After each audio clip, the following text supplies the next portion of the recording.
po, Nay? Aalis na naman tayo? Saan na naman po tayo pupunta? Sa lugar kung saan kayo pinanganak. Babalik tayo sa San Pascual? Oo, matagal na rin naman ang panahon na lumipas. Tsak na wala nang nakakaalala sa malagim na pangyayari noon. Pero Nay, hindi ba kayo napapagod sa pagpapalipat-lipat natin? Kasi ako, pagod na. Mapapahamak tayo kapag hindi pa tayo umalis ngayon. Ano na naman ba ang ginawa niyo? Muntik na akong mapatay kanina ng asawa ng buntis na inaswang ko. Ano po? Huwag niyong sabihin na dito lang sa baryo na to, kayo ng aswang? Hindi ko na kasi napigilan ang sarili ko. Lalo't nakikita ko lagi ang babaeng yun na malaki ang tiyan. Ay, Nay naman. Nangako kayo na hindi kayo dito mambibiktima. Patawarin mo ako, anak. Hindi ko naman sinasadya. Dapat kasi sa bundok nilang tayo nanirahan eh. Alam mong hindi ako makakatagal sa ganong klase ng lugar. Hindi ko kaya na puro hayop lang ang kainin. Manghihina lang ako. Iba pa rin ang karne ng tao. Mahal ko kayo, pero hindi na tama ang ginagawa niyo. Tingnan niyo tuloy. Muntik na kayo mapahamak dahil sa pagkagahama niyo sa laman ng tao. Kapag tuluyan ka ng naging ganap na aswang, tsaka mo lang ako mauunawaan. Ayoko pong maging katulad ninyo. Gusto ko ng normal na buhay. Wala ka nang magagawa pa. Nananalaytay sa dugo natin ang pagiging aswang. Hindi mo matatakasan ang nakatadhana sa'yo. Naniniwala po ako na pwede ko pang baguhin ang takbo ng buhay ko. Nangangarap ka na naman ng gising. Balang araw, matatauhan ka rin. Labag man sa loob ko na mag-alsa balutan na naman. Wala naman akong pagpipilian. Kung hindi pa kami magmamadali sa pag-alis, tiyak na mapapahama kami. Bata pa lamang ako, palipat-lipat na kami ng tinitirahan ng inay sa takot na matuklasan ang lihim nito. Sa lugar na yun ang pinakamatagal naming pagtigil. Sa katunayan, nagkaroon na ako ng matatawag na mga kaibigan.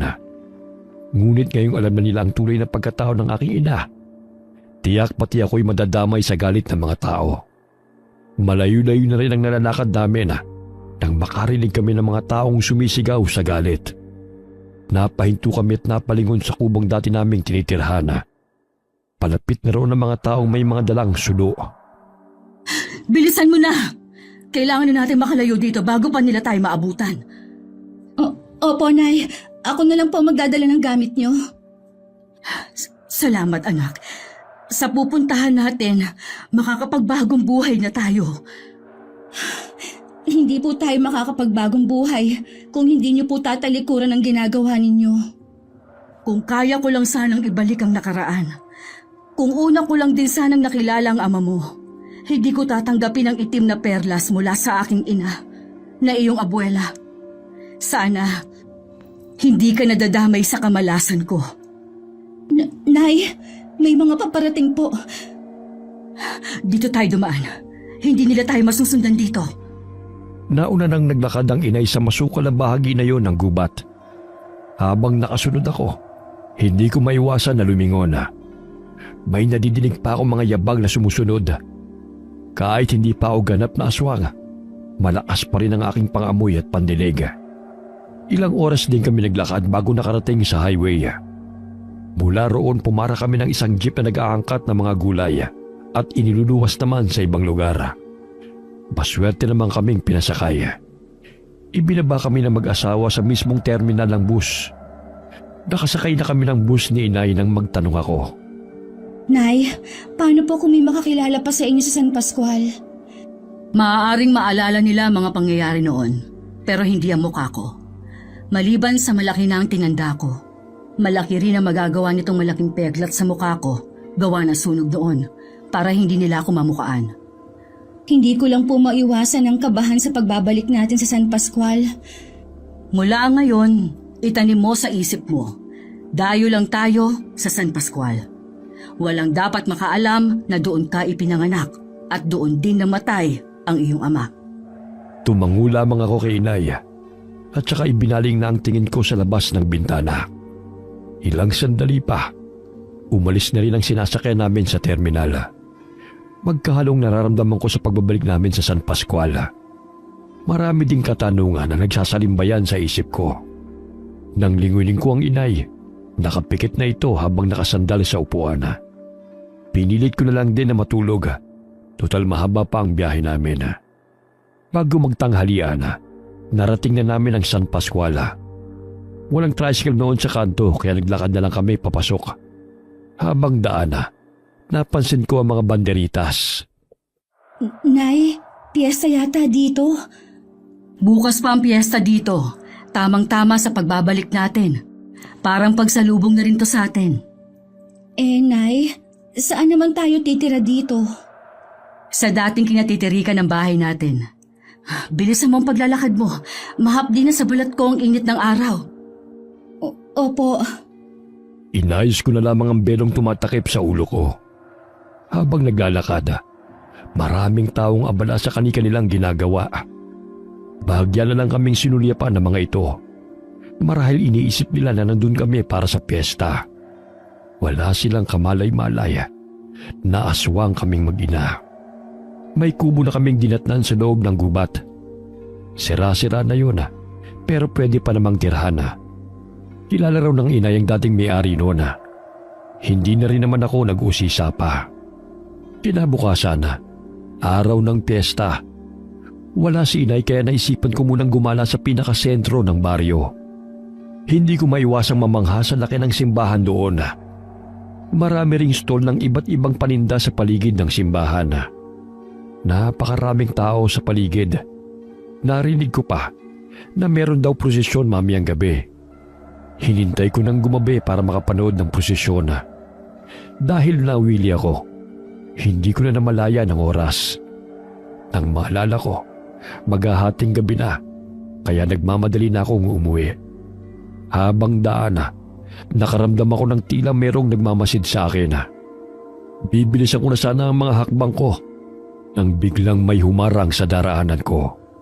Isang nakakatakot na mabalahibong nilalang. Namumula mga mata nito sa pagkakatingin sa akin. Umangil pa yun bago tumakbo papunta sa kubo. Nang makapasok ako sa kubo, nadatnan kong nagbibihis ang inay. Bakit ngayon ka lang? Kanina ka pa dapat nandito. Pasensya na po, Nay. Nalibang kasi ako sa piyesta. Hinintay ko na rin yung prosesyon. Palalampasin kong ginawa mong to. Pero sa susunod, ayoko nang aabutin ka ng hating gabi sa labas. Opo, Nay. Saan nga po pala kayo galing? Sa kabilang baryo. Sige na, matulog ka na. Kailangan maaga tayo bukas. Darating kasi ang tao na mag-aayos nitong kubo. Ayokong makita ka niya dito. Hindi po kaya delikado na magpapunta kayo dito ng ibang tao? Wala tayong pagpipilian. Huwag kang mag-alala. Sasabihin ko na kamag-anak natin ang dating may-ari nitong kubo para hindi na magduda ang taong yun. Tumangulang ako at nahiga na sa nag-iisang papag na naroon. Kinabukasan, init ng araw na tumatama sa mukha ko nagpagising sa akin. Nang malala kong sinabi ng inay, agad akong bumangon. Naabutan kong inay na merong niluluto sa kusina sa labas ng kubo. Mag-almusal ka na muna. Nay, pwede po ba akong mag-ikot-ikot sa baryo? Pwede naman, basta wag mo lang kalilimutan ang bilin ko sa'yo. Kahit hindi ka kilala ng mga taga rito, maigi pa rin yung nag-iingat. Oo naman po, Nay. Tsaka po, baka makahanap ako ng trabaho na pwede kong pasukan dito. Ikaw ang bahala. Nasa hustong gulang ka na naman para magdesisyon sa bagay na yan. Gusto ko rin po kasing makatulong sa inyo sa gastusin natin. Basta mag-iingat ka lang. Huwag mo din kakalimutan ang mga bilin ko sa'yo.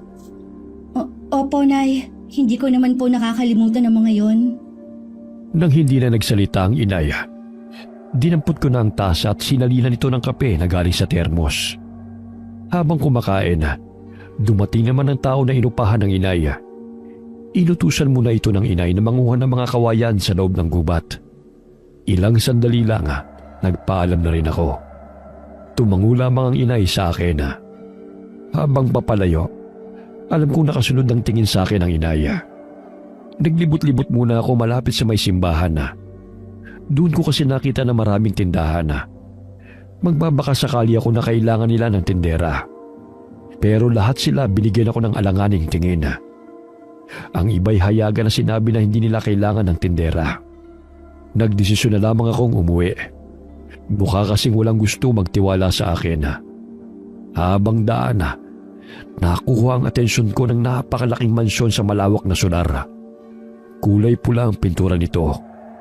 Tila nagniningning ang matingkad nitong kulay sa sikat ng araw. May kailangan ka ba, Ineng? Ho? Ano po yon? Ang sabi ko kung may kailangan ka. Kanina ka pa kasi nakatingin sa mansyon eh. Pasensya na po kayo. Hindi ko kayo napansin. Namangha po kasi ako sa laki ng bahay nyo. Ganyan na nagiging reaksyon ng mga nakakakita sa mansyon na to. Na kung tawagin ng iba Red Mansion. Napakaganda naman po talaga at bagay sa kanya ang pangalan dahil sa kulay nito. Ayaw ng may-ari na tawagin ito sa ganong pangalan. Villa Alejandra kasi to. Ipinangalan niya sa nasira niyang asawa. Ganun po ba? Ang ganda po pala ng kasaysayan ng bahay na yan. Siguro po, mahal na mahal ang may-ari ang asawa niya, kaya sa kanya ipinangalan. Sinabi mo pa. Ay nako, napakwento na naman ako. Ang daldal ko talaga. Pasensya ka na, Ineng ha. Naabala yata kita. Hindi naman po. Pauwi na sana ako nang mapadaan ako dito. Saan ka ba galing? Teka, parang ngayon lang kita nakita dito sa San Pascual. Naumiesta ka ba kahapon? Kararating lang po namin dito ng inay ko nung isang araw. Nagbabaka sakali po ako na makakahanap ako ng trabaho. Kaya lang po wala po akong makita. Dayo lang pala kayo dito sa baryo namin. Saan naman kayo nakatirang mag-ina? May kubo po sa bukana ng gubat. Doon po kami nakatira ngayon. Kamag-anak ba kayo nung may-ari nung kubo na yon? Opo, kamag-anak nga po kami. Kilala ko kasi ang may-ari. Naging kaibigan ko sila bago lumipat ang pamilya sa ibang lugar. Matagal na rin kasing walang nakatira ron. Buti buo pa yung kubo. Pinapaayos nga po ni inay ngayon. Meron po siyang inupahan na taong gagawa. Ganun ba? Sa bagay kung dun kayo titira wala namang problema kahit mga babae pa kayo. Tahimik kasi at walang loko-loko dito sa San Pascual. Sabi nga po ni inay, kaya pinili niya na dito na kami manirahan. Saan ba kayo galing na mag-ina? Bakit kayo lumipat dito? Taga-malayong probinsya po kami. Gusto lang po naming magsimula muli ng bagong buhay dito sa San Pascual. Ganun ba? Nabanggit mo kanina na naghahanap ka ng trabaho. Opo, pero baka subukan ko na lang po sa ibang araw. May iaalok ako sa iyong trabaho, baka gusto mo. Ayos lang po sa akin kahit ano pa yan. Kailangan ko lang po talaga. Masipag po ako at tsak na hindi kayo magsisisi. Kailangan pa kasi ng isa pang kasambahay sa bahay na to Baka lang gusto mo. Maglilinis ka lang at hindi ka titigil dito. Tinatanggap ko na po. Ang bilis mo naman magdesisyon. Sige, bumalik ka bukas ng 8:00 dito, ha? Hihintayin kita. Maraming salamat po, Aling. Naku, nakalimutan ko na magpakilala sa iyo. Ako nga pala si Salud. Manang Salud na lang ang itawag mo sa akin. Ako naman po si Annalyn. Ang ganda ng pangalan mo, bagay sa iyo. Ilang taong ka na nga pala, iha? 22 na po. Mas mukha kang bata sa totoo mong edad. O paano, Annalyn? Magkita na lang tayo dito bukas, ha? Mag-doorbell ka lang. Baka tumawag ka lang Hindi kita maririnig kapag nasa loob ako. Opo, aagahan ko bukas. Maraming salamat po ulit. Masaya ako nang umuwi sa amin. Pagdating doon, wala nang lalaking gumagawa ng kubo namin. Napansin ko kagad ang mga patak ng dugo na nasa lupa. Ang sayang nararamdaman ko ay biglang napalitan ng kaba. Lumabas naman sa likod ng kubo ang inaya. Nagtatanong ang mga mata ko sa kanya. Pero umiwas lamang siya ng tingin sa akin. Nay, nasaan na po yung lalaki? Kanina pa siya umalis. Hindi pa naman tapos ang trabaho niya. Ako na lang ang magtutuloy sa ginagawa niya. Magtapat po kayo, Nay. Ano po ang ginawa niyo sa lalaki? Mabuti pang huwag ka na lang magtanong. Hindi mo rin naman magugustuhan. Tama ang hinala ko kung ganon. Itong mga patak ng dugo na to sa lupa ay sa lalaking yon. Ginawa ko lang ang tama. Gusto niyang gulangan ako sa pera dahil iniisip niyang matanda na ako. Sana, ibinigay niyo na lang ang hinihingi niya kaysa pinatay niyo yung tao. Mabuti nga yon para hindi ko na kailangan lumabas mamayang gabi para maghanap ng pagkain. Meron na akong nakahanda para mamaya. Nay naman, akala ko ba gusto niyo magbagong buhay sa lugar na to? Oo, sinabi kong gusto kong magbagong buhay dito sa San Pascual. Pero hindi ko sinabi na hindi na ako kakain ng karne ng tao. Nay, ni katiting ba wala kayong nararamdaman na awa sa mga biktima ninyo? Kapag kumakalam na ang sikmura mo, hindi mo na yan maiisip pa. Ang mahalaga lang sa'yo, makain ng masarap na putahe na nasa harapan mo. Napailing-iling na lamang ako sa mga sinabi ng inay. Ilang araw pa lamang kami sa San Pascual. Meron na kaagad itong nabiktima. Tiyak na hanapin ng lalaki ng pamilya nito. Noong gabi ako na lamang ang kumain ng hapunan. Ang inay nakaupo lamang sa tapat ng bintana. Naghihintay lamang ito ng oras para magpalit ng anyo. Bigla itong lumingon sa akin nang may malala na itanong. Nakahanap ka ba ng trabaho kanina? Opo, bilang kasambahay. Saan at kanino ka magtatrabaho bilang kasambahay? Sa tinatawag po nilang Red Mansion o Villa Alejandra. Ano ka mo? Doon ka magtatrabaho? Kilala niyo po ba ng personal ang may-ari ng bahay na yon? Oo naman. Doon nagtatrabaho ang ama mo bago siya namatay. Talaga po? Kung ganon, baka doon pa rin nagtatrabaho ang pumatay kay Itay. Malalaman mo kapag nandun ka na. Sinong nakausap mo sa malaking bahay na yon? Si Manang Salud po. Nandun pa rin pala ang babaeng yun. Sa bagay, malaki ang utang na loob niya sa pamilyang yun. Kilala po ba ninyo si Manang Salud? May ilang beses lang kami nagkaharap ni Salud.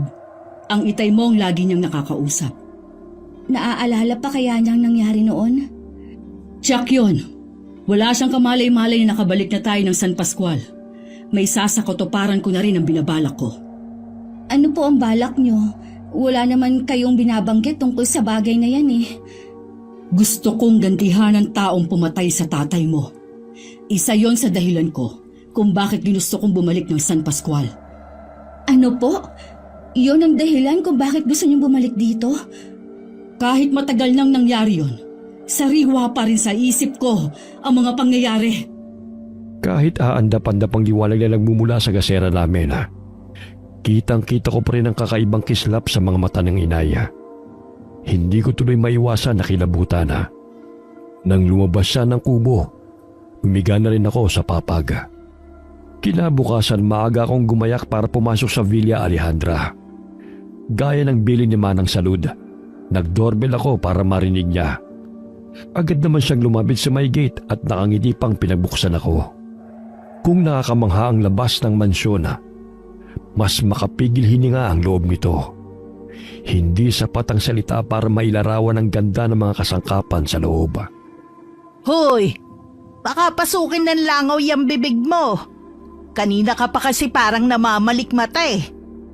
Pasensya na po, Manang Salud. Hindi ko lang po maiwasan na mamangha. Akala ko maganda na ang labas ng mansyon, pero mas maganda pa pala ang loob. Buong buhay ko, ngayon lang po ako nakapasok sa ganitong mansyon. Baka manawa ka rin sa nakikita mo. Lalo't araw-araw ka maglilinis dito. Kailangan mo lang ingatan ang mga gamit na nakadisplay, ha? Oo naman po. Dati rin po akong nagkasambahay sa lugar na inalisan namin ng inay, kaya sanay na po ako. Mabuti kung ganon. Kumain ka na ba ng almusal? Nagkape lang po ako sa amin. Ang mabuti pa sabayan mo na ako sa pag-aalmusal bago ka magsimula.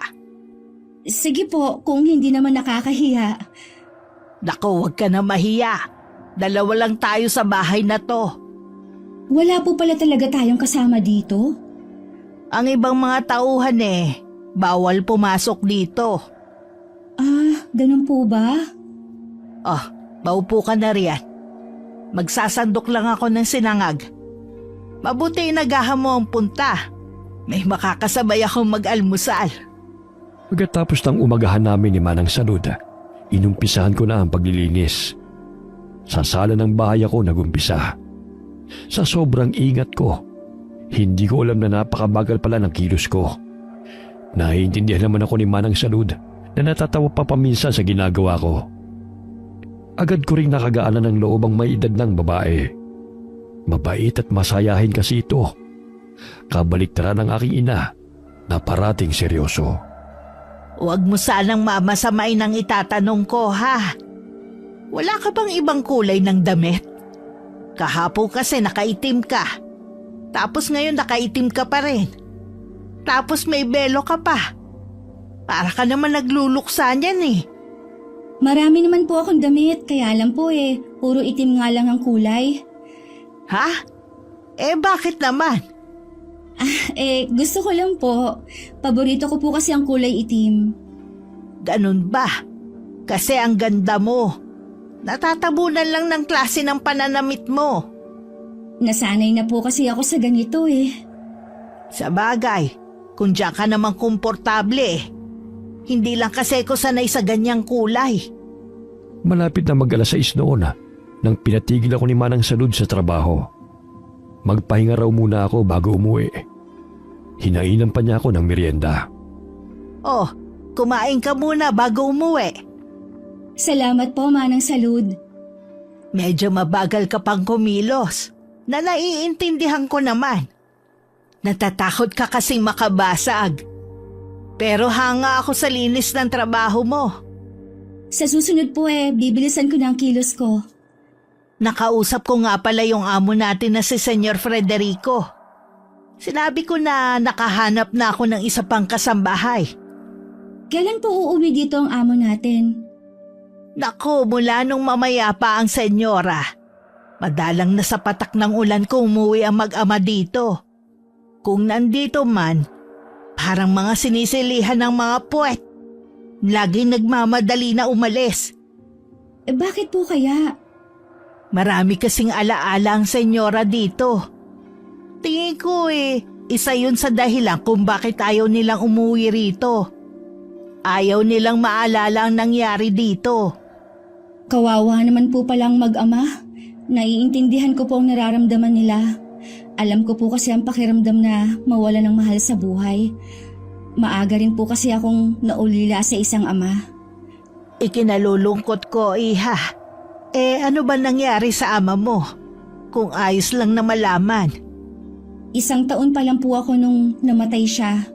Sabi ng inay, may pumatay daw dito.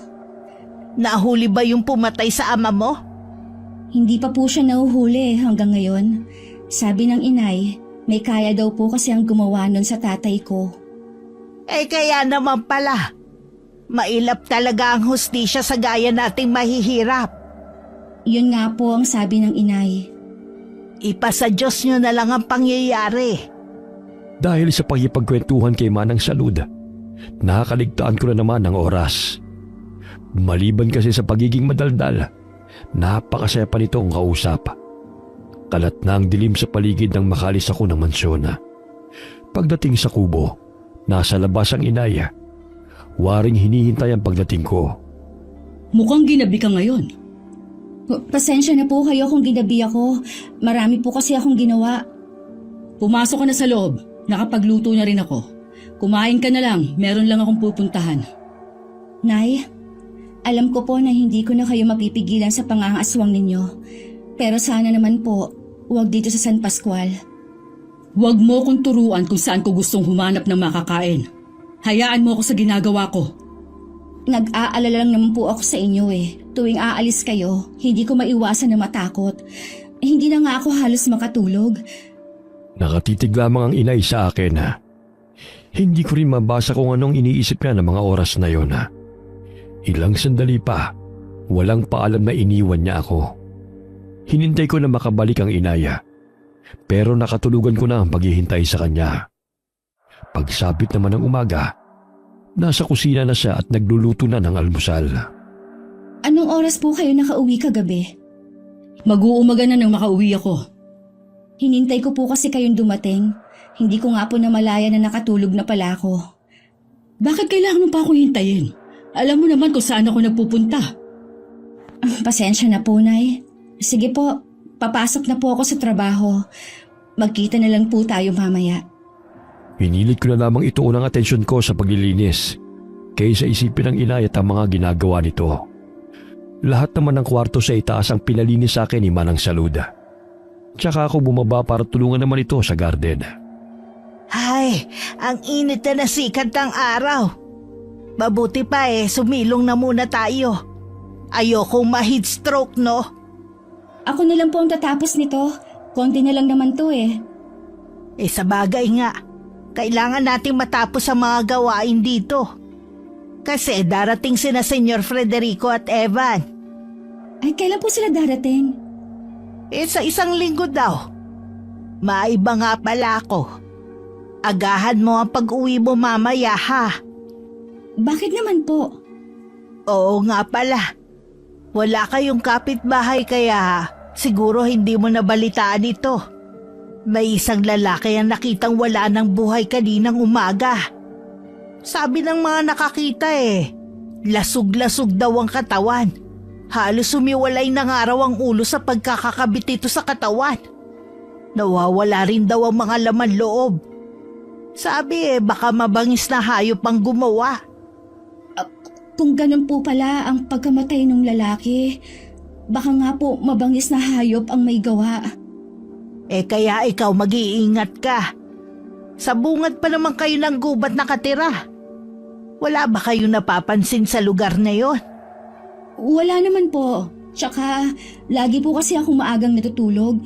Wala naman pong nababanggit ang ingay. Bilib nga ako sa inyo Ang tapang niyong mag-ina. Sanay na po kasi kami ng inay na kami lang dalawang magkasama mula nang mamatay ang itay. Kahit mag-isa lang ang inay mo, nagawa pa rin niyang itaguyod kang mag-isa. Tsaka maayos kanyang napalaki. Magalang ka kasi at marunong makisama. Gumiti lang ako at saka tumalikod na ako kay Manang Salud at nagkunwaring nagbubunot ng mga damo. Ayoko lang kasing makita niya ang panginginig ng kamay ko. Pag-uwi ng kubo, agad kong kinumpronta ang inay sa nangyari sa lalaki. Balita na po sa buong San Pascual ang nangyari sa lalaking inupahan yung na gumawa dito sa kubo natin. Ano bang ipinag-aalala mo? Baka po malaman nila na kayo ang gumawa nun sa lalaki. Huwag kang matakot. Hindi nila malalaman na akong pumatay sa lalaking yun. Mag-iingat na ako sa susunod. Halimaw na ba talagang nananahan sa puso ninyo? Kung magsalita kasi kayo, parang napaka-casual lang sa inyong nangyari. Kapag naging ganap ka ng aswang, magiging ganito ka na rin magsalita. Hindi ako magiging katulad ninyong halimaw. Mabuti pang patayin niyo na lang ako. Huwag mong kalilimutan na ang taong tinatawag mong halimaw ay walang iba kundi ang iyong ina. Wala kang utang na loob. Pagkatapos kitang isilang sa mundong ito, kung alam ko lang sana na magiging swail ka, sana pinisil ko na lang ang ilong mo nung sanggol ka pa lang hanggang sa mamatay ka. Sana nga po, Nay. Pinatay niyo na lang ako noon. Kaysa naman nakasama ko nga kayo, hindi ko naman maranasan na maging normal ang buhay. Ilang beses ko bang sasabihin sa'yo, hindi para sa atin ang buhay na katulad ng mga tao. Hindi natin sila kauri. Mas nakahihigit tayo sa kanila. Kahit ano pang sabihin ninyo, hindi ako makakapayag na maging ganap na aswang. Wala ka nang magagawa pa. Kahit pa ulit-ulit ka magrebelde dyan, kung anong kapalaran ko, ganon din ang mangyayari sa'yo. Kung hindi lang kasalanan na Kitlin ang sariling buhay, noon ko pa ito ginawa. Annalyn! Bumalik ka dito! Annalyn! Sunod-sunod ang nagaganap na pagpatay sa San Pascual.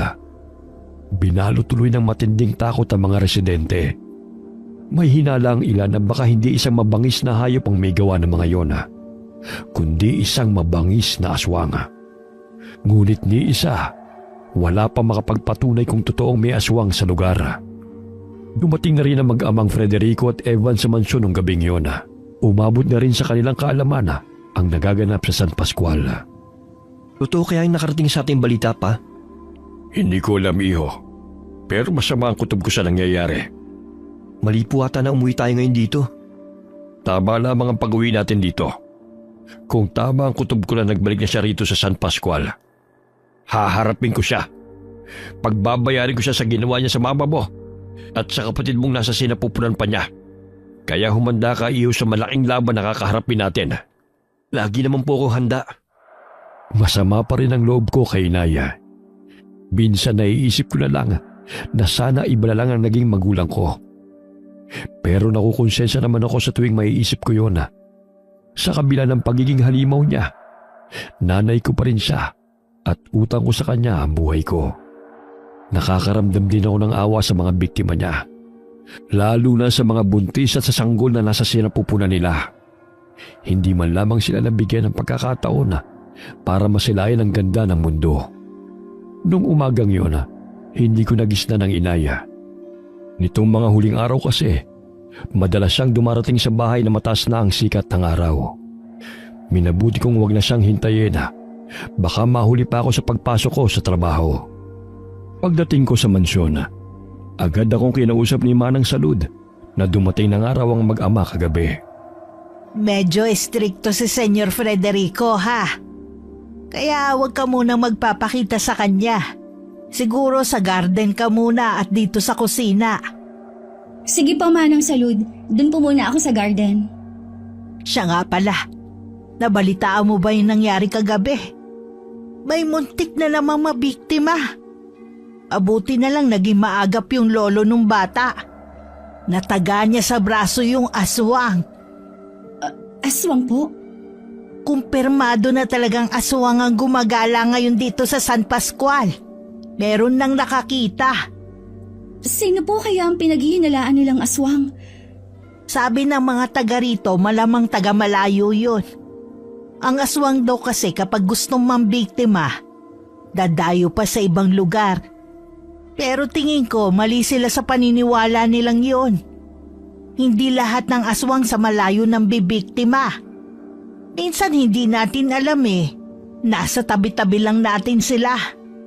Yung biktima pong bata, kumusta na po ngayon? Ayun. Lagi raw tulala. Kawawa naman yung bata. Manang Salud, pupunta na po ako sa garden. Ay, oo nga pala. Pasensya ka na, ha. Napakwento na naman tuloy ako. Mamaya na lang po natin ituloy ang kwentuhan. Tumuloy na ako sa garden para magdilig ng mga halaman. Kahit kumikilos ako, nakaiinay naman ang isip ko. Parang gusto ko nang hilahin ang oras para makauwi na ako sa amin. Bigla akong nag-alala na malaman ko na may sugat ang inay. Baka yun ang dahilan kung bakit hindi siya nakauwi kaninang madaling araw. Sa lalim ng iniisip ko, hindi ko na napansin ang mga yabag na paparating. Nagulat na lamang ako na may biglang nagsalita sa likuran ko. Magandang umaga po, sir. Ikaw siguro yung kasambahay na binanggit ni Manang Salud. Ako nga po yun, sir. Bakit parang tulala ka kanina? Hindi mo tuloy naramdaman ang paglapit ko. Pasensya na po. Ang totoo po niyan kasi nag-aalala ako sa inay ko. May nangyari ba sa kanya? Ano po kasi, may sakit siya. Dapat hindi ka muna pumasok ngayon. Nahihiya naman po akong lumiban sa trabaho, lalo't bago pa lang ako dito. Sige na, umuwi ka na. Ako nang bahala sa'yo. Mahirap kasing nandito ka pero lumilipad ang isip mo. Salamat po, sir. Papasok po agad ako bukas kapag maayos ang lagay ng inay ko. Huwag ka munang pumasok hanggat may sakit ang inay mo. Ayos lang yun. Naiintindihan ko naman Sige po, sir. Magpapaalam lang ako kay Manang Salud bago umuwi. Hindi na naman nagulat si Manang Salud nang ikwento ko sa kanya ang naging usapan namin ni Sir Evan. Sadyang mabait daw talaga ang binata. Habang papauwi, aabot hanggang langit ang dasal ko na sana'y nasa bahay na ang inay at hindi malubha ang sugat nito. Naabutan ko nga sa loob ng kubo na dumadaing. Nay, ayos lang po ba kayo? Bakit ka nandito? Di ba dapat nasa mansyon ka ngayon? Pinayagan po ako umuwi ng amo ko nang sabihin kong may sakit kayo. Nalaman ko po yung nangyari sa inyo kagabi. Ayos lang naman ako. Daplis lang naman ang sugat ko eh. Kung daplis lang pala, bakit hindi po ata humihilom agad? May palagay ako na pinahira ng katas ng kalamansi ang talim ng itak na ginamit sa akin. Yon ang dahilan kung bakit hindi agad gumagaling ang sugat ko. Hayaan niyo pong alagaan ko muna kayo. May gusto po ba kayong kainin? Wala, Iha. Gusto ko na nasa tabi lang kita palagi. Patawarin niyo po ako, Nay, kung nagawa ko kayong pagsalitaan ng masasakit. Ayaw ko lang naman kayong mawala sa akin katulad ng itay eh. Alam kong mahirap maintindihan ngayon, pero umaasa akong balang araw. Buong puso mo pa rin tatanggapin ang aking pamana. Wala na po bang ibang paraan? Ayoko po talaga maging ganap na aswang. Ganyan din ako noon sa lola mo. Tumakas pa nga ako dahil ayoko rin na maging aswang. Pero sa huli, unti-unti ko na rin natanggap ang kapalaran ko. Kaya ganun ka din, anak. Sa umpisa ka lang tatanggi. Pero oras na matikman mo ang pinakamasarap na putahe ng karne, hahanap-hanapin na rin ito ng sistema mo. Napayak na lamang ako sa mga tinura ng inaya. Tinapik-tapik naman niya ang kamay ko. Hindi ko na nagawang mga tuwiran pa. Alam ko naman kasi na walang saysay kung ipipilit ko pa ang gusto ko. Siguro habang hindi pa rin sasali ng itim na perla sa akin, magpapakasaya na ako sa mga huling araw na natitira ng pagiging tao ko. Buong gabi ko ring binantayan ng inaya. Napakataas kasi ng lagnat niya. Nakakapaso ang tindi ng singaw ng init nito. Masangsang din ang amoy ng pawis na lumalabas sa kanya. Nang magising ang inaya, napatras pa ako nang bigla siyang lumingon sa akin. Namumula kasi ang mga mata niya. Annalyn, Nay, may kailangan po kayo? nagugutom ako. Gusto kong kumain. May niluto po akong pagkain dyan. Teka lang po at ikukuha ko kayo. Hindi yan ang gusto kong kainin! Yung lang po ang maiaalok ko sa inyo. Bitiwan mo ako! Maghahanap ako ng pagkain ko! Nauuhaw ako sa sariwang dugo! Oh, Nay, wag po muna kayo tumayo. Nay, wag po kayong umalis. Delikado po sa labas lalo't mahina pa kayo. Lalo akong manghihinga kung hindi ako makakakain ng sariwang laman ng tao. Kaya huwag kang makialam! Nay! Bumalik po kayo! Wala akong magawa kundi ang habulin ng inaya. Napakabilis nitong kumilos. Naabutan ko pa siyang pumasok sa isang bahay. Bago pa ako makalapit, nakarinig ako ng nakakakilabot na sigawan ng mga bata. Tinakpan ko ang tenga ko habang umiiyak. Hanggang sa tumahimik ang paligid. Nasa likod ako ng isang puno. Pagsilip ko, nakita kong lumabas ang inay habang dinidila ng kamay nitong may dugo. Puno rin ng dugo ang damit at buong paligid ng bibig nito. Kinabukasan, malakas na ulit ang inay. Nagwawalisa sa labas ng kubo. Parang ayokong umalis ng araw na yon. Ayoko kasing makabalita sa nangyari ng nakaraang gabi. Samantalang sa mansyon, halos madurog na ang kamao ni Senyor Federico sa matinding galit. Kasalukuyan niyang kausap si Manang Salud. Natitiyak ko na yun din ang aswang na pumatay sa asawa ko. Nararamdaman ko na iisa lamang sila. Eh kung siya nga po yun, bakit kaya hindi pa siya nagpapakita rito? Baka tumetsyempo lamang siya. Hindi ganun kadali na makapasok rito sa mansyon. Kung makikita niyo po sana ang mga katawan ng magkakapatid na yun. Nakakaawa ang mga sinapit.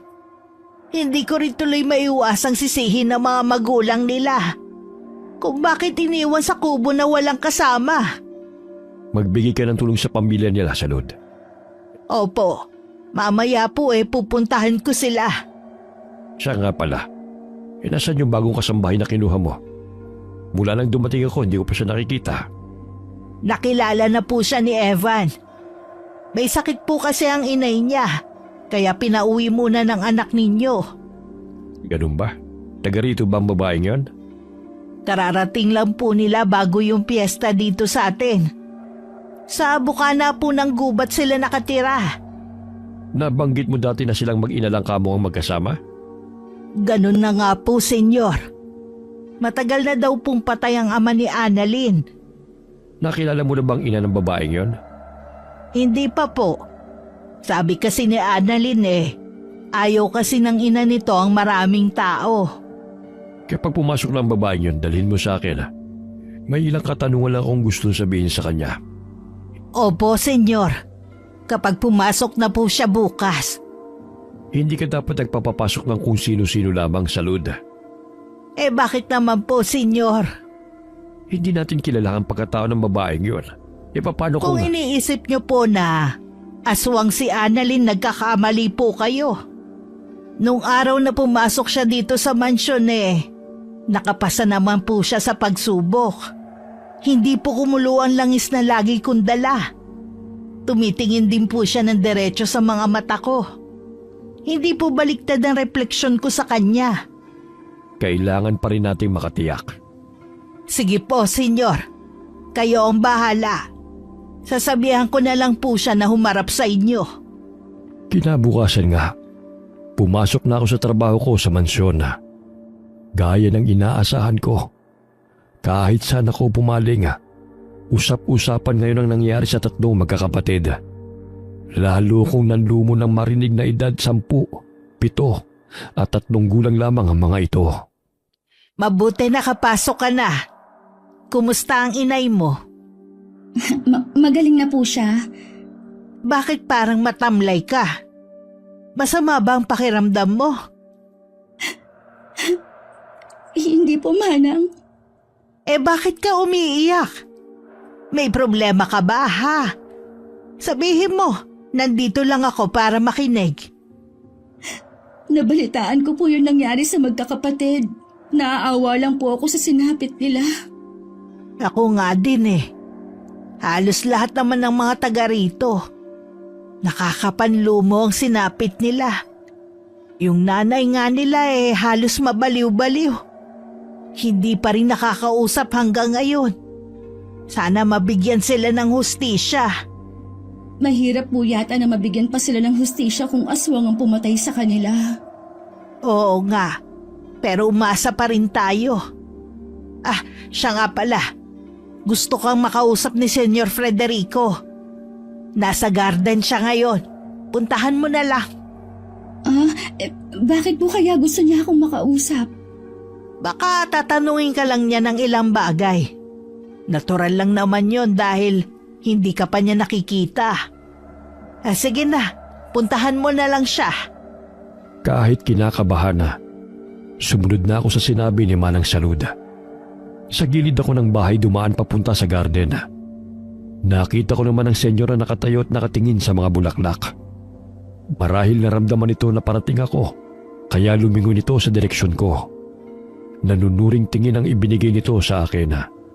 Napatungo na lamang tuloy ako dahil sa hiya. Magandang umaga po, Senyor Frederico. Ikaw palang sinasabi ni Salud na bagong kasambahay rito. Ilan taong ka na, iha?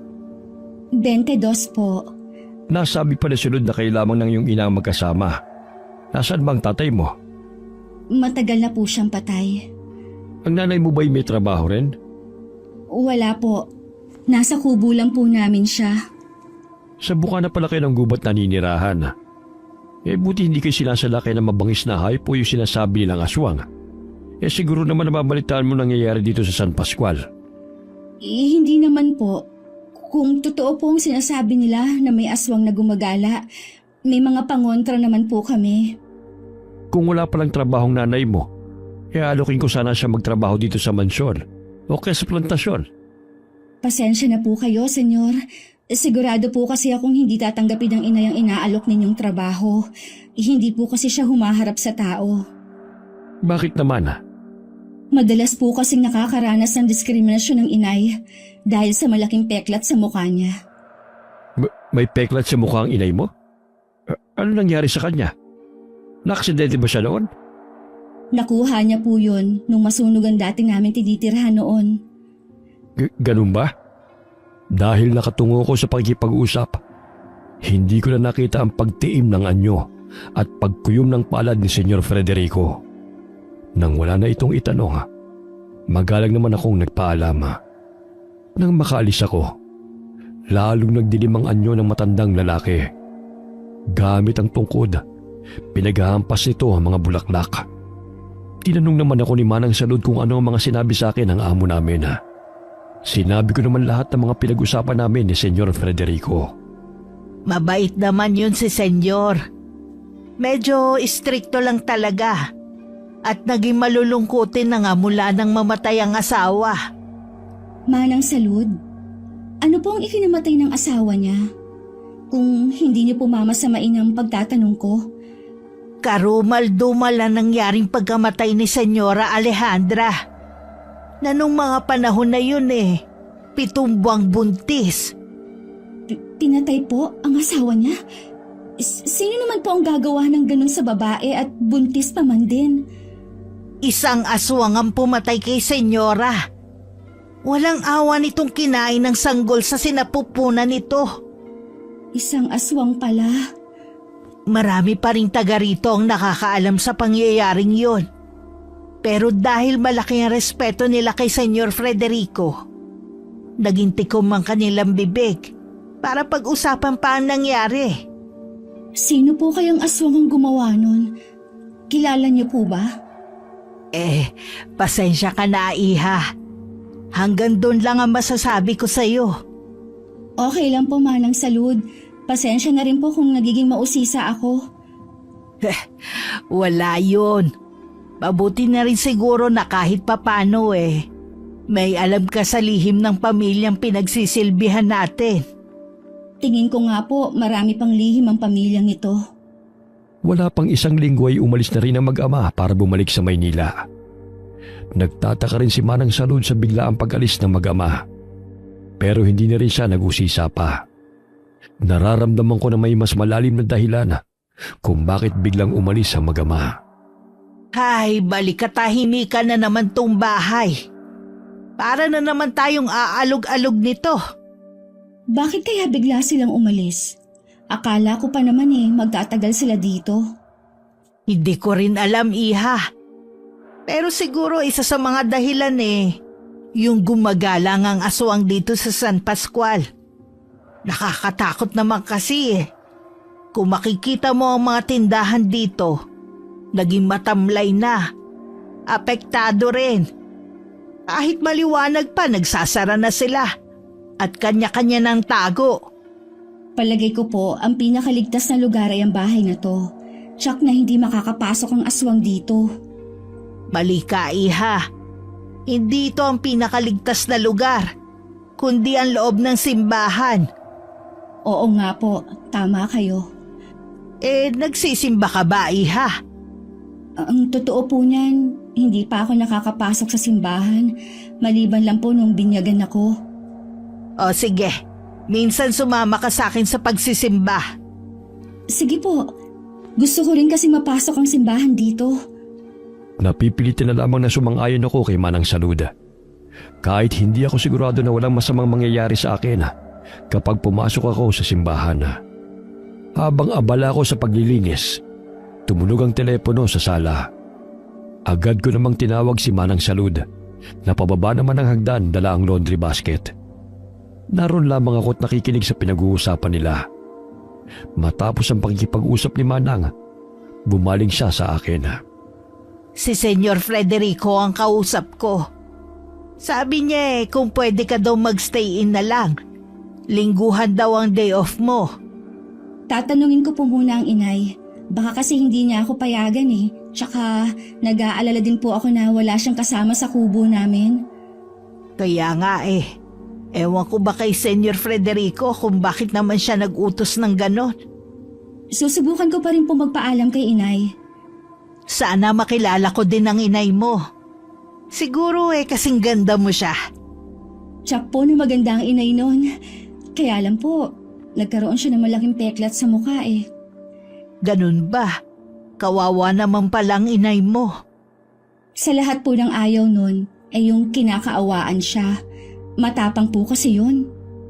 Dapat lang pala mag-ingat ako sa pagsasalita kapag nakaharap ko siya.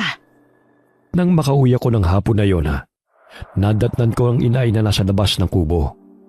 Tila malalim ang iniisip nito. Dahil hindi man lang nito naramdaman ang pagdating ko. Tumikhim ako para makuha ang atensyon niya. Lumingon naman siya sa akin. Mabuti maaga ka ngayon. May kailangan akong sabihin sa'yo. Tungkol po saan ang sasabihin nyo? Kailangan na nating umalis dito sa San Pascual. Ho? Aalis na naman tayo? Bakit po? May nakaalam na ba ng sekreto nyo sa mga taga rito? Wala, pero gusto lang kitang ilayo sa lugar na to. Ako na lang ang babalik para maisakatuparan ko ang plano ko. Sa dami ng mga nabiktima ninyo sa mga taga rito, parang nakaganti na rin naman kayo eh. Bakit hindi nyo na lang kalimutan yung plano nyo? Tonta! Magkaiba yon! Hanggat hindi ako nakakaganti sa mismong taong pumatay sa ama mo, hindi pa tapos ang paghihiganti ko. Sino po ba ang pumatay kay Itay? Wala na siya ulit dito sa San Pascual. Naduwag na naman siguro. Mula nang bumalik siya dito, minamanmanan ko na ang bawat galaw niya. Pero nahihirapan akong makalapit sa kanya. Sino po ba ang tinutukoy ninyo? Sino pa ba? Di si Senyor Frederico. Ano? Siya ang pumatay sa Itay ko? Oo, anak. Siya ang pumatay sa tatay mo. Para sana sa akin ang bala na yon mula sa baril niya. Pero sinanggalang ng ama mo. Magtapat nga po kayo, Nay. Ikaw ba ang aswang na pumatay sa asawa ni Senyor Frederico? Bakit mo naman nasabi yan? Hindi naman mahirap pagtagni-tagdiin ng mga pangyayari. Alam din ba ng Itay na isa kayong aswang noon? Tama ka sa lahat ng mga sinabi mo. Kanang kamay niya ang iyong ama noon. Nahuli ako ni Frederico sa ginawa ko sa asawa niya. Hinabol niya ako hanggang sa dati nating bahay. Nang mapatay niya ang ama mo, sinunog niya ang tinitirhan natin. Pagkatapos ng ginawa niyo sa asawa ni Senyor Frederico, kayo pa talagang may ganang maghigante. Nadamay lang ang Itay dahil sa ginawa ninyo. Kayo ang totoong pumatay sa kanya. Hindi totoo yan! Si Frederico ang pumatay sa ama mo. Kahit anong mangyari, gagantihan ko siya. Kasama ang anak niya. Hindi mo ako mapipigilan sa mga plano ko. Bahala na kayo! Huwag niyo akong isama sa balak ninyong paghihigante. Gusto kong kasuklaman ng inay sa mga nalaman ko. Pero inakaw pa rin siya. Pakiramdam ko rin. Hindi ko na kaya makasama siya sa iisang bubong. Kaya kahit tutlo siya sa plano ko na magstay in sa mansyon, wala siyang nagawa sa desisyon ko.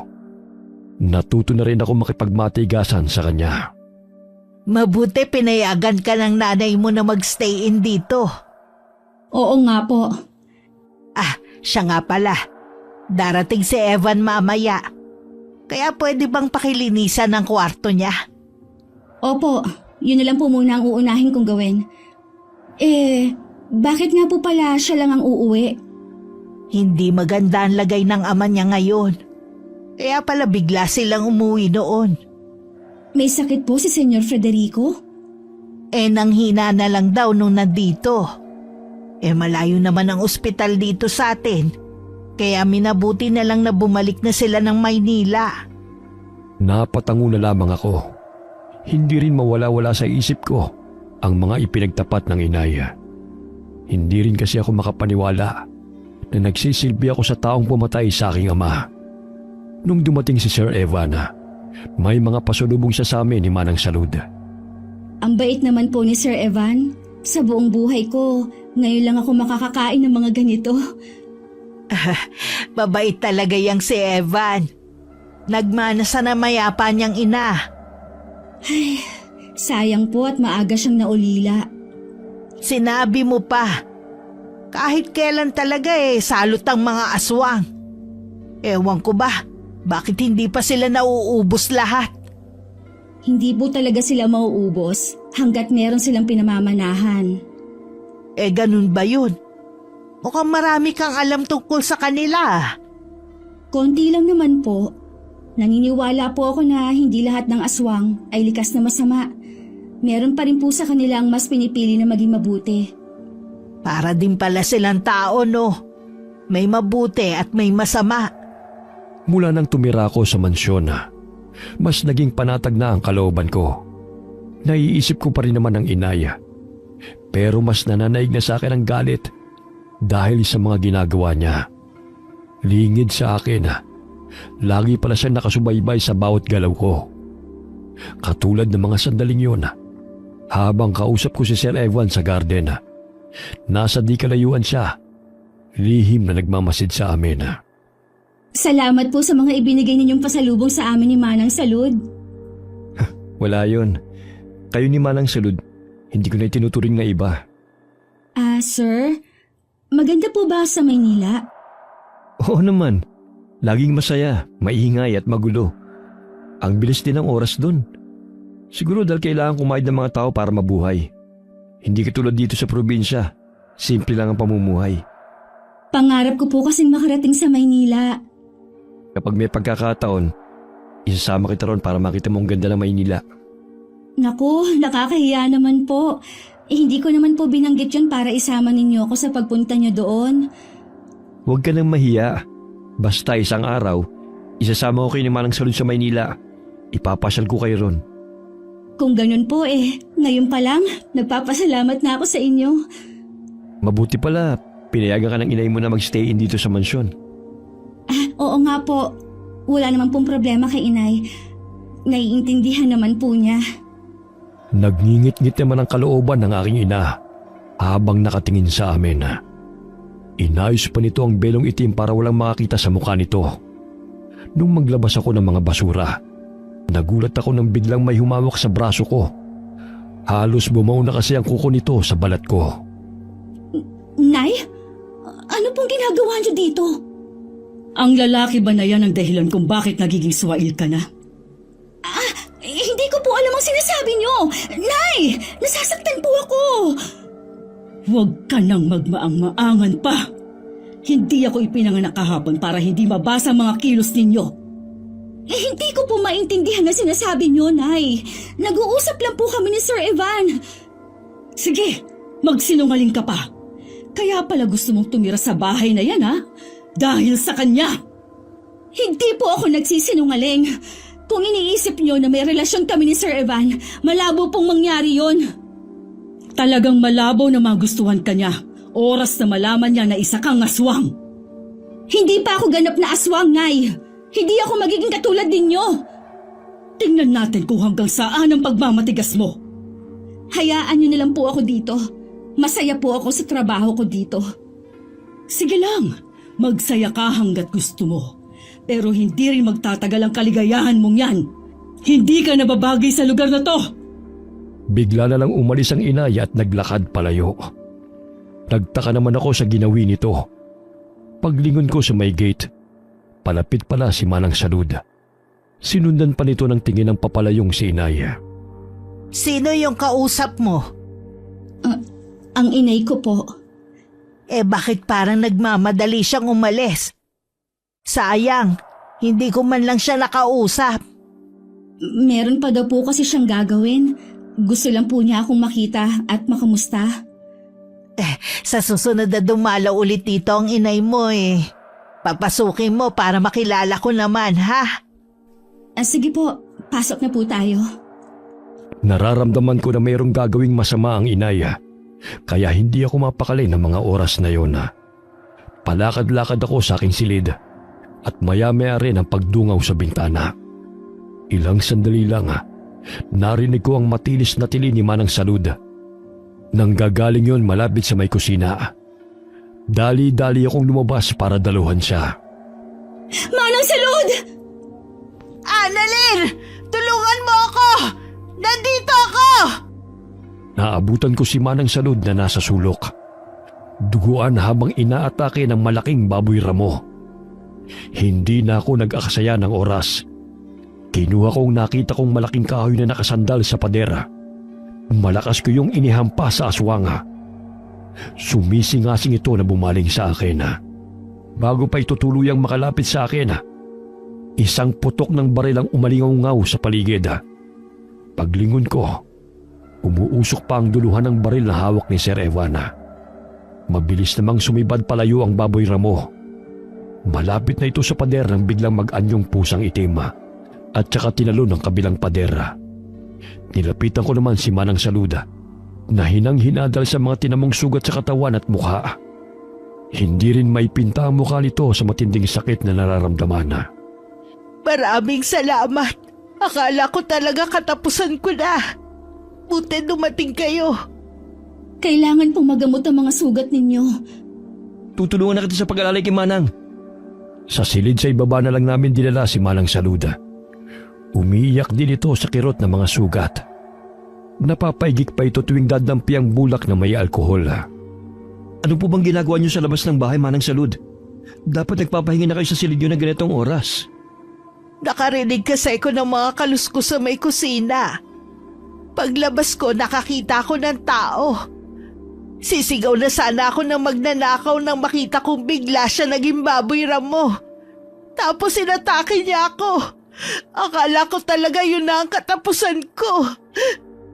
Kailangan pa rin nating patingnan si Manang Salud sa albularyo. Hindi ba dapat sa doktor? Tama si Annalyn. Albularyo ang kailangan ko. Tsaka, mahihirapan lang kayong ipaliwanag sa mga doktor ang totoo nangyari sa akin. Sige, kung yan ang makakabuti. Pero kailangan po nating malinis ang mga sugat nyo. Tisin nyo lang po ang hapde. Hindi ako makapaniwalang sa tanda kong to eh. Meron pa akong makakaharap na aswang. Kailangan tong malaman ni Papa. Tatawagan ko po siya mamaya. Iniisip mo ba, iho, na siya ang aswang na pumatay sa mama mo? Walang duda siya na ngayon. Nandito siya para maghigante. Kailangan nating mag-ingat. Siguradong babalik siya rito. Paghahandaan natin ang pagbabalik niya. Tahimik lamang akong nakikinig sa kanilang pag-uusap. Hindi ko rin maiwasan na kabahan at matakot para kay Inaya. Kailangan ko siyang balaan. Pero may bahagi ako na nagsasabi na mas makakabuti kung matatapos na ang kasama nito. Nagpasya ako na puntahan siya sa kubo bukas din ng umaga. Dala ng nararamdaman ko. Hindi ko na napansin ang pagsunod sa akin ni Sir Evan papunta sa kubo. Tuwang-tuwa naman ang inay nang makita ako. Abot tenga ang ngiti sa akin. Umiwas naman ako nang akmang yayakapin niya ako. Bakit kailangan niyo pong saktan si Manang Salud? Wala naman po siyang kasalanan sa inyo. Inaagaw ka niya sa akin. Ako ang ina mo. Pero sa nakikita ko, mas nagiging malapit ka na sa kanya. Mabait po siya sa akin. Sana nga po, siya na lang ang naging nanay ko. Kung ganon, sa susunod, tatapusin ko na siya. Hindi ko kayo papayagan. Hindi ako papayag na saktan niyo mga taong malapit sa akin. Huwag mo akong subukan, Annalyn. Hindi mo ako kaya. Lahat ng mga taong mahalaga sa'yo, papatayin ko para wala ka ng dahilan para tanggihan ang pamana ko sa'yo. At uunahin ko ang binatang nandito ngayon. Ha? Anong ibig niyong sabihin? Sir Evan, anong ginagawa niyo dito? Sinundan kita. Ikaw pala si Perlita, ang pumatay sa mama at kapatid ko. Ako nga at ama mo ang pumatay sa asawa ko na ama ni Annalyn. Kung hindi mo pinatay ang mama ko, hindi sana mangyayari kay Mang Roland. Huwag niyong isisi sa ama kung nangyari sa kanya. Tama, si Sir Evan, Nay. Tumahimik ka! Isa kang traidor! Swail na anak! Kaya mong ipagpalit ang sarili mong ina para lang sa sinasabi mong normal na buhay. Pues, hindi mo yun mararanasan hanggang nabubuhay ako! Tumigil na po kayo, Nay! Maawa na kayo kay Sir Evan! Kahit nasaan yung tao pa rin ang Inaya, hindi pa rin matatawaran ang lakas nito at bangis. Sinugod nito si Sir Evan na hindi kaagad nakahuma. Nakalmot ito ng inay sa dibdib na ikinasugat nito. Nagpambuno sila, pero hindi matapatan ni Sir Evan ang lakas ng inay. Pumasok ako sa kubo at may kinuha ako doon na maliit na bote ng langis. Ginagamit yun ng inay para mapabilis ang paghilom ng kanyang sugat. Pinapahid din niya ito sa buong katawan niya. Akmang dudukutin na nito ang puso ng binata. Nang ipakita ko sa kanya ang hawak ko.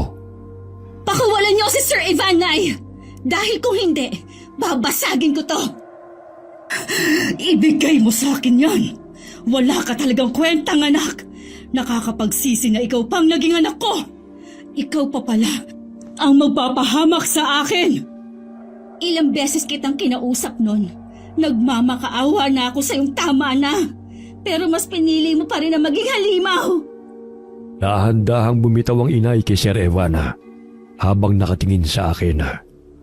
Hindi ko inaasa na may dala pa ng baril ang binata at pinutukan nito ang inaya.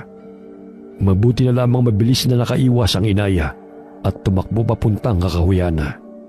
Akmang susunod ito nang pigilan ko. Bakit po kayo sumunod sa akin? Delikadong ginawa niyo. Kung hindi ako sumunod, hindi ko malalaman na hindi ka naman pala katulad ng inay mo. Alam mo ang tungkol sa akin? Oo, sinabi ni Papa. Nagkahinala siya na magkausap kayo. Kaya nga sinabi niya mag-stay in ka sa mansyon. Gusto niya kasing gawing kampain para mahuli namin ang inay mo. Patawarin niyo po ako. Hindi ko naman gusto na maging aswang. Kung pwede ko lang sanang piliin ang kapalaran ko, ginawa ko na sana. Biktima ka rin dito. Wala kang kasalanan sa ginawa ng inay mo. Nananalaytay pa rin sa ugat ko ang dugo ng isang aswang. Tsaka na natin isipin yan. Kailangan na natin makaalis dito. Nanay ko pa rin siya. Kailangan ko siyang hanapin. Ayoko na mapahamak siya. Hindi na anak ang turing niya sa'yo. Halimaw na siya. Kailangan mong sumama sa akin. Para din to sa kaligtasan mo. Wala akong nagawa kundi ang sumunod na lamang kay Sir Evana. Nilingon ko pa kung saan pumunta ang inaya. Alam kong nasa paligid lamang siya. Pagdating sa bahay, naabutan naming ginagamot ng isang albularyo si Manang Salud. Napansin kong nangingitim ang mga sugat nito. Magiging maayos din ang lagay ni Manang Salud. Kasalanan ko ang nangyari kay Manang Salud. Wala kang kasalanan. Lahat ng masamang pangyayari sa San Pascual, kagagawa ng inay mo. Kailangan na mawala ang salot na yon. Masakit man sa akin, pero tama naman si Sir Evana. Hindi matatapos ang pagpataya hanggang buhay pa ang inaya. Dumating ng araw na yon si Senyor Frederico, kasama ang ilang mga tauhan. Sino sila pa? Binayaran ko ang mga yan para tugisin ang halimaw na si Perlita. Sigurado po ba kayo sa kanila? Oo naman. Gusto ko na rin matapos ito. Nakasilip ako sa may bintana at nakita ko mga lalaking armado na parang sasabak sa gyera.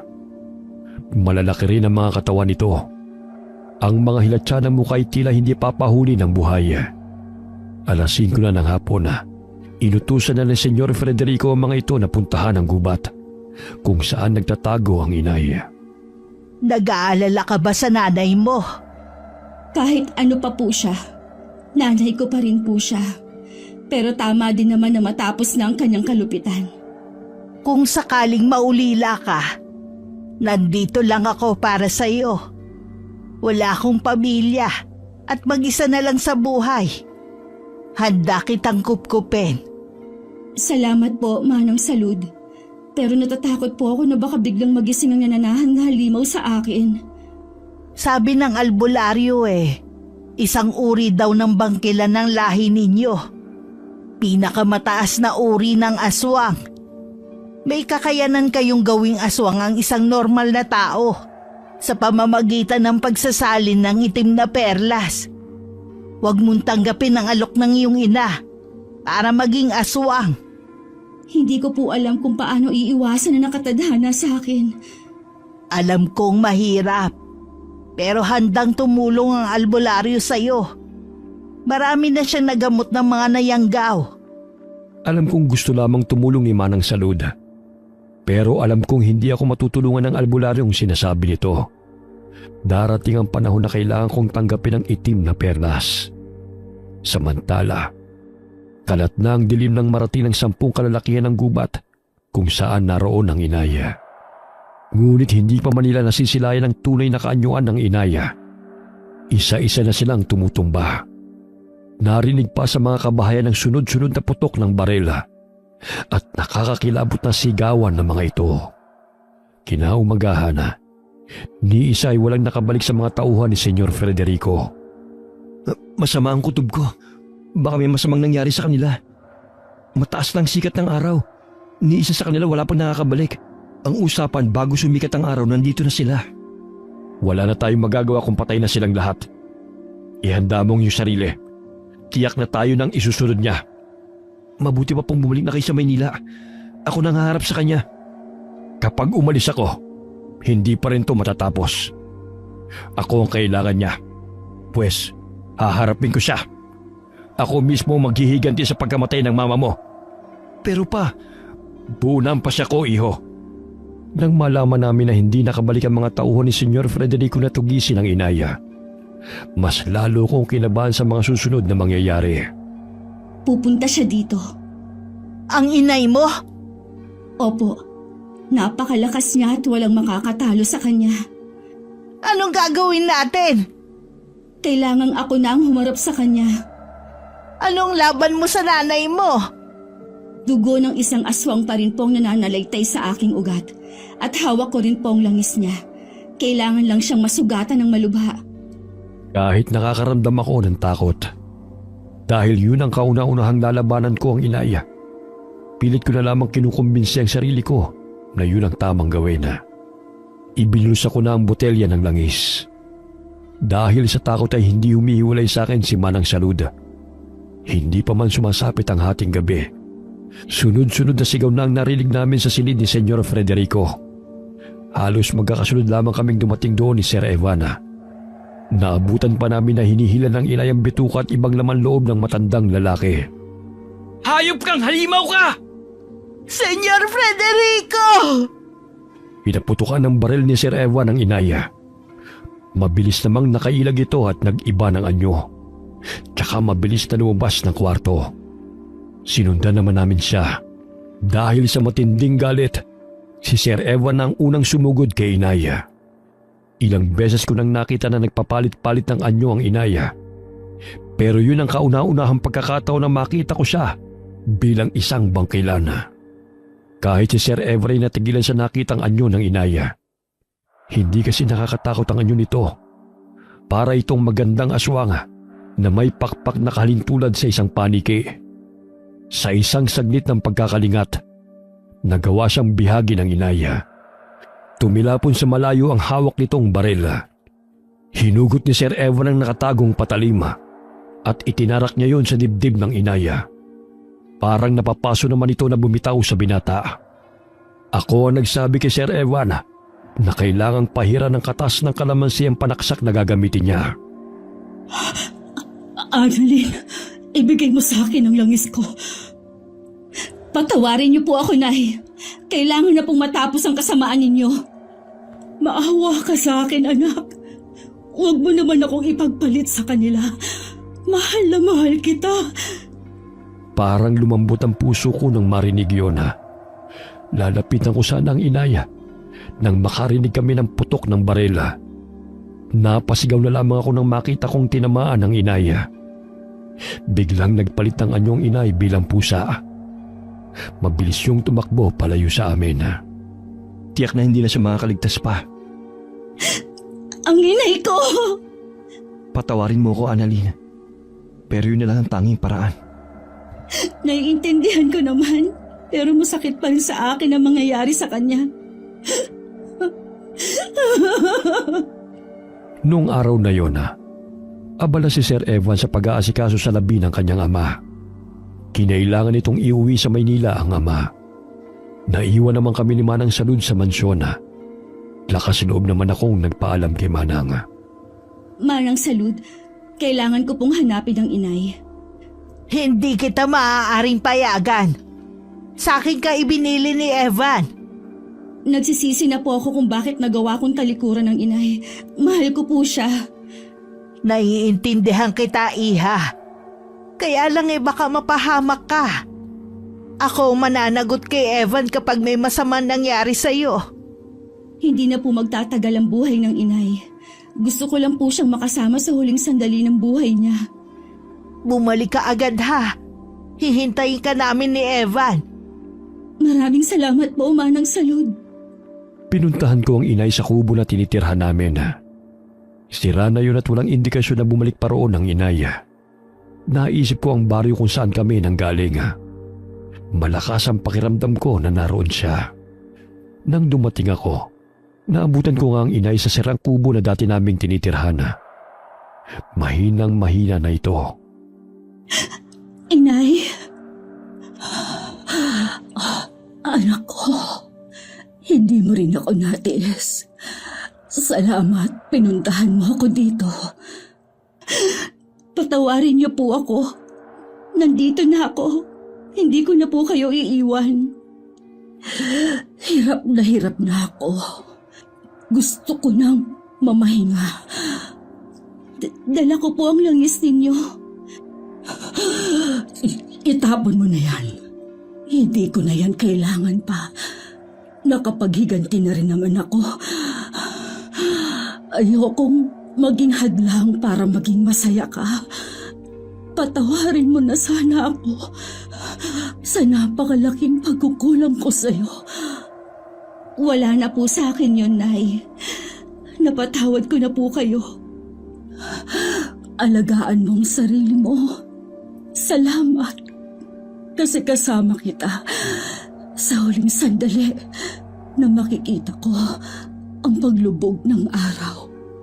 Mula sa pwesto namin, kita namin ang inay ang paglubog ng araw. Habang nakakbay ako sa kanya, panay naman ang tulo ng luha ko. Kasabay ng tuluyang paglubog ng haring araw, sumuka ang inay ng itim na likido, kasama ang itim na perlas. Lumuwag din ang pagkakahawak niya sa kamay ko. Napahagulgul na lamang ako ng malakas habang yakap ko siya. Matuli na lumipas ang 1 linggo. Pumalik ako sa mansyon. Tuwang-tuwa naman si Manang Salud. Akala ko talaga hindi ka na babalik eh. Inasikaso ko po kasi ang inay. Pinuntahan ka ni Evan sa kubo ninyo. Pero wala kayo doon. Pinuntahan ko po ang inay sa dati naming tinirhan. Doon po siya tuluyang na maalam. Sobrang nag-aalala sa'yo si Evan. Akala niya may masamang nangyari sa'yo. Nasaan na po siya? Nasa Maynila siya ngayon.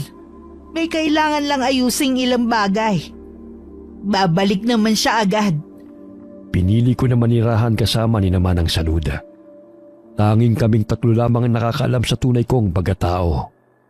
Labis akong nagpapasalamat na sa kabila ng pagiging aswang ko, ay may tumanggap pa rin sa akin nang hindi ako hinuhusgahan. Sa pagkawala ng inaya, naging tahimik na muli ang San Pascual. Wakas, kas, kas, kas, kas.